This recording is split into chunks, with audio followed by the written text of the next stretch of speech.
spa style. I like it. We're sitting in the middle of a restaurant. It's the only place for media, apparently. Why do you do this to us, Bloomberg? The Qatar I think it's Economic amazing. Forum. You've got chandeliers, you've got marble tables. Got an oven right there. We've got some behind the scenes footage for you guys. As usual, Lumna sent a video when she got here to the media after getting her pass this morning on day 2. She checked in and she's like, Rich, this is a joke. It's not like the Web Summit. It's not as fancy. It's not as cool. And I arrived, I'm like, this is really fancy. It's got nice, lovely 6 or 7 types of teas, dates, and it looks that marble counter, lots of cookies. I'm struggling to find water here for me, but okay, well, okay, we'll go with that. Right. No, but you know what? It's been so impressive. We've had, we missed it yesterday. It was the first day, but it was invite only. We had the presidents of Poland. We had politicians from Malaysia. We had the minister here as well. I know, Indonesia. Yes. And Stephen, what's called Trump's advisor, a longtime friend, was on stage today. So many panels, I don't even know where to start. But let's first talk about the atmosphere and give people a little bit of flavor of what's going on.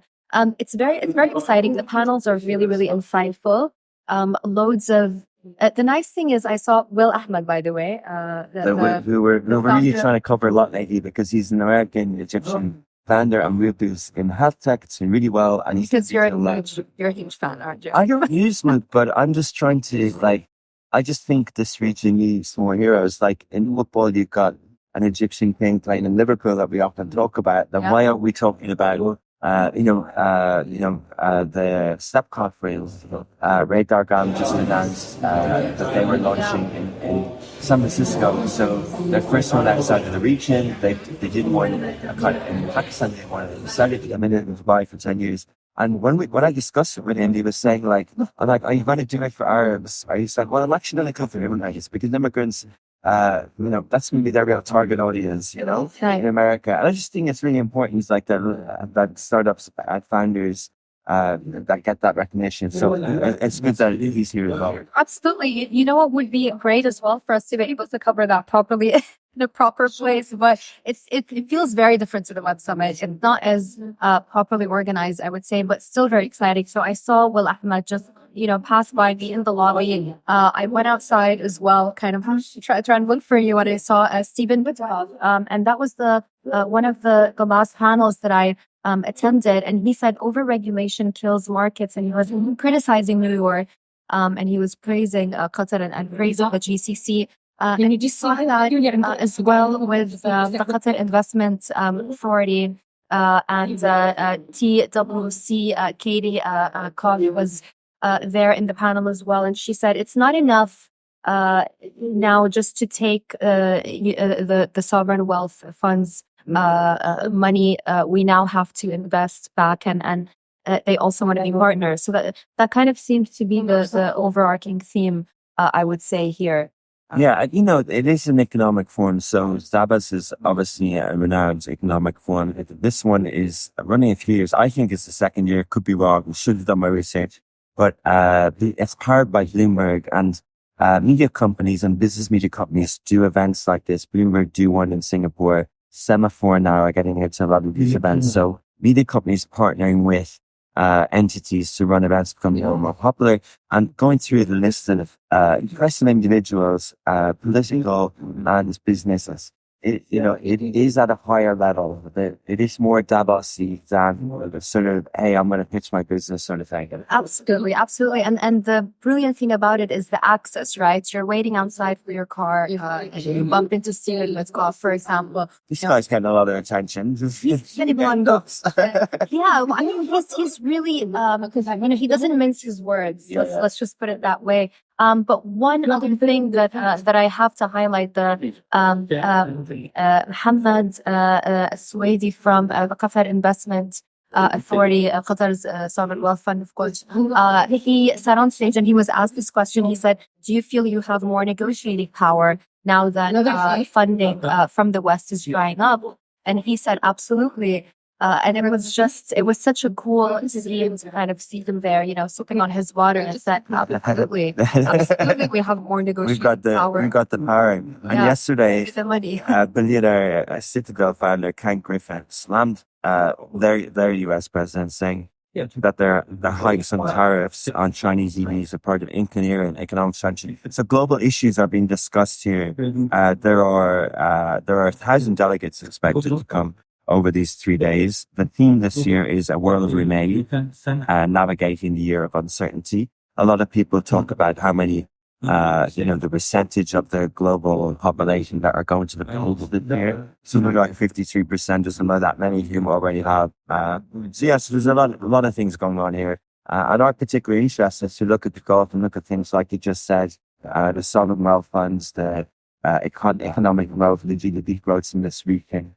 The GCC is stable. It's aligned with a lot of events like this. It's attracting a lot of foreign FDI as well. Exactly. And we had the Minister of Tourism for Qatar and the Minister of Tourism for Saudi sitting side by side. And then the CEO of Accor Hotels, Sebastian, who's always a hoot, to say the least. He's such a character.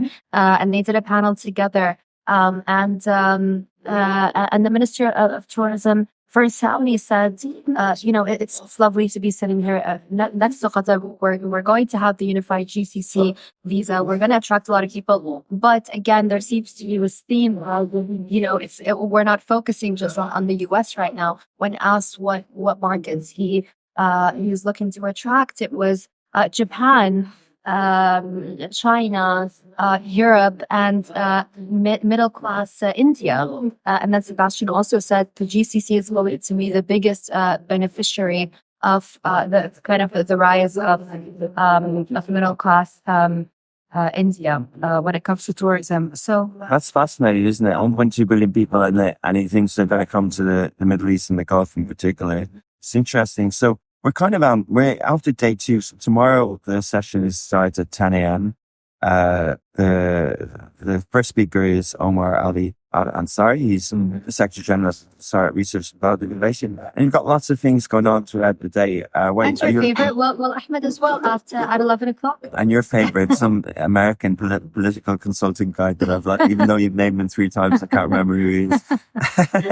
Trump's Trump's guy, best friend. Yeah. Where to invest in technology right now? With 250 billion in assets under management. EWT is one of the largest private equity. Private equity is really having its day in the sun because VC funding has dried up a little bit in EVA, and private equity is. I would say so. A little bit it would be an understatement. So you know what? I was passing by the smoking area outside, and that's where you get all the gossip, isn't it? So there were these 2 guys. I'm not going to mention where they were from, but someone said, they were both Westerners, let's put it that way. And one of them said, it's a real jungle out there.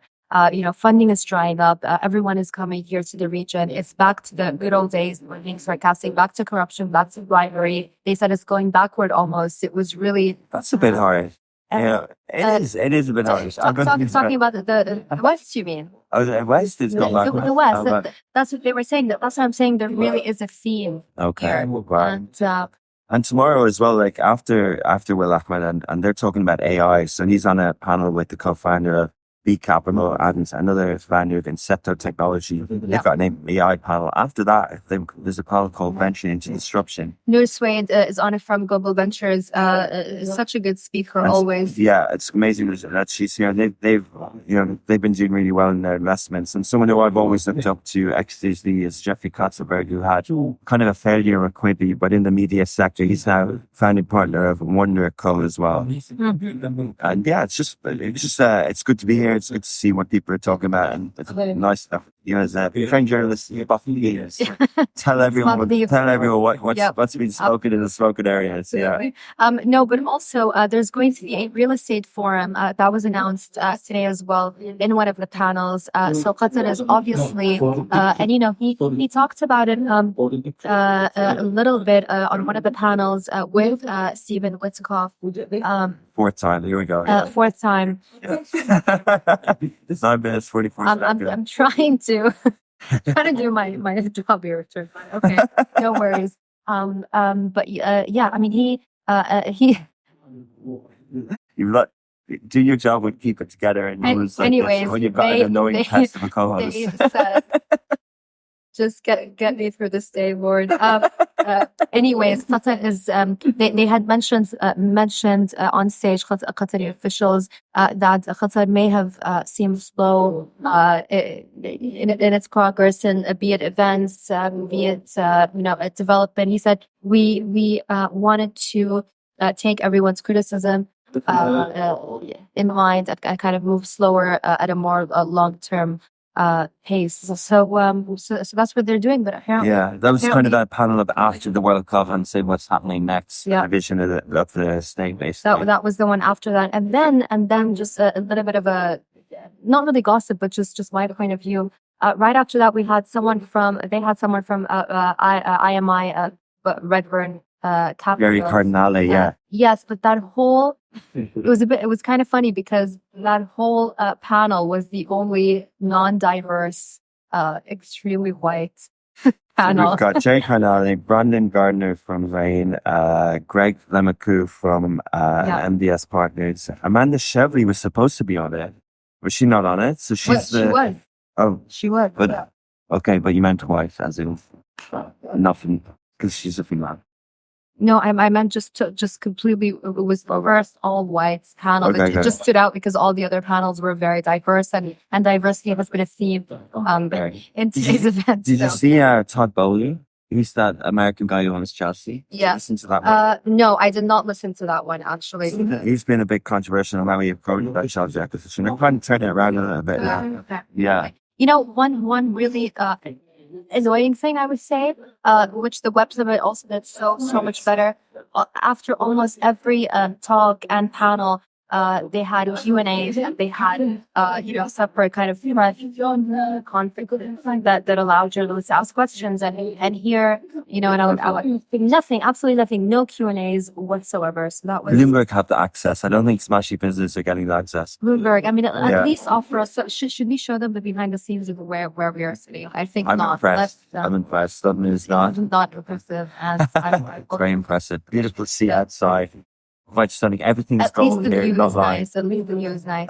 We've also got a crypto thing because we're next to the kitchen. Yeah. Fragrant smells of food. Ola Dudin as well. She's absolutely brilliant. The co-founder of Bit Oasis. I remember when Ola first launched that, and she was kind of, I wouldn't say the protege, but one of her mentors is Fani Ghaddoud. Yeah. Shout out, Fani. So we My favorite. all her favorites Ever. get the shout out today. But Lots and first started out. in Astrolab, same time as Love in Dubai. Should be the same. Same to that. So, okay, are you gonna just No, it's just we were there criticize Bit together. Oasis now? Are you? No. Incredible to keep going. And I think anyone who sticks at stuff that's kind of up and down is amazing. Like, because crypto has had about, like, how many rise and falls has crypto has, and not you. You don't have like a Russian gene or something, because you have a way of it's kind of like an underlying. It's not really a compliment. It seems like a compliment what you're saying, but not really, because where are Bit Oasis? Where's Love in Dubai? So we got it. I didn't mean it like that at all. I don't actually know how well, but I know they're still around. And then there's a metaverse event after. So they're fitting in a lot of different things as well. Yeah. And then a drone. So you've got crypto, metaverse, and drones back to back tomorrow. And then healthcare. For Really busy. education, real estate. I mean, Mix. the summit has covered everything. Yeah. Everything, literally. Yeah. Let me keep saying summit because she like. Oh, sorry. Yes, forum, economic forum. I mean, What is the same? Yeah. What's not the same is the media area. And I'm going to say it again. Yeah. Give us some respect. Come on. Anyway, we will see you tomorrow for more updates. And yeah, anything to add? No. I think there's other bigger themes going on. I think we've got a lot of news on Smashi Business this week. There was an interesting sort of, the term like second fees where people take money off the table, because I thought of it when you mentioned those fees on today or tomorrow. But yeah, so because that she was saying that how one of her investments took money off the table from Tabby, and Beko Capital took money off the table this week with Property Finder. So Property Finder didn't exit, but they allowed a property investor from the US to buy out the percentage shares of Lego. So this is really interesting. It's kind of secondaries, and it allows VCs in the region to have liquidity moments, Right. which they can then deploy in other startups, which is quite interesting. It's just, it's a problem if either didn't list or they didn't exit, or it wasn't an extra round, but it's just money and deals happen in different ways. So I thought that was a fascinating transaction. It is, and again, liquidity is, and I don't want to keep talking about themes, but liquidity, and funding, has really been a big theme in the West. Everyone is coming here to the region, and it's great to see people gathering. Big names, prominent people, politicians, businessmen, entrepreneurs. It's just refreshing to see that happening here in Doha. Okay, and we'll be back again tomorrow again. Back again tomorrow. And tune in. Bye, guys.